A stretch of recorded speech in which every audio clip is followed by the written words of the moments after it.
For the second straight year in a row, the Chicago Bulls have lost to the Miami Heat in the NBA play-in tournament.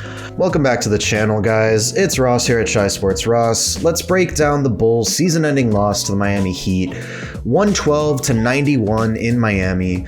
Just a disheartening repeat of last year's outcome, but at least last year's game was close and exciting. This was just kind of a blowout from beginning to end. The Bulls really didn't show up for this game in Miami. They started off slow, poor shooting, and it just didn't get better from there. The Miami Heat didn't even have Jimmy Butler or Terry Rozier tonight, and they still managed to give us the business. Some resilient play from players like Kobe White and Alex Caruso throughout the game did shine a little bit. It gave us some hope for a couple glimmering moments there in the second quarter and then again in the third quarter, but the Bulls just could not complete a full comeback. Even when the Heat went on a stretch of 4.5 minutes in the first half where they did not score, the Bulls were still down by, I think, 14 points at the end of that stretch. So just overall, a really embarrassing, disappointing loss. After that nice win over the Atlanta Hawks in the first play-in game, we were really expecting a lot more out of this team. And, it's not super surprising that they ended up getting blown out. If you think about it, they're missing key players again this season. Zach LaVine, Patrick Williams, of course, Lonzo Ball, we all know. But we just wanted to see a little bit more. Obviously, the Hawks are not as good of a team as the Miami Heat, but the Heat don't have their star player, Jimmy Butler. And it's just, I've said it, it's embarrassing, it's disappointing, and it kind of speaks to the larger problems of the team headed into this offseason. Arturas Karnisovas, executive vice president, and Marc Eversley, the GM, they're going to face a huge challenge this offseason as they're going to have to be creative in their efforts to enhance the team's depth and the overall talent, because the talent just was not there this season. We saw time and time again, the Bulls could not keep up with teams that shoot the three-pointer well. And again, that was on display tonight in Miami. The Bulls could not hit a three-pointer to save their lives. So looking ahead, there are some critical decisions that they're going to have to make.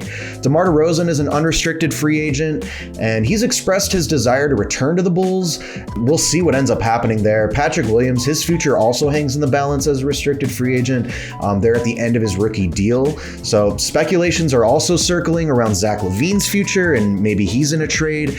There's just a lot that's kind of out there in the ether that still needs to be solved by Arturas Karnisovas and Marc Eversley. And, this team is just not good enough to run it back one more time. They can't keep doing the same thing, expecting a different result. I mean, look at this. The Bulls were 40-42 last season. They were 39-43 this season. Both seasons end with a loss in the play-in tournament to the Heat, fighting for the 8th seed, which, let's be honest, the Bulls never had a chance in the first round against the Boston Celtics. So it's just more of the same. They can't keep doing the same thing and expect something to change. Continuity has been the keyword, the buzzword that Arturas Karnisovas and Billy Donovan and Marc Eversley have used about this team. They want to keep the core together because they feel like continuity over time is going to help them improve. But the proof is there. Look at the stats. They're not improving. They've gotten worse, in fact.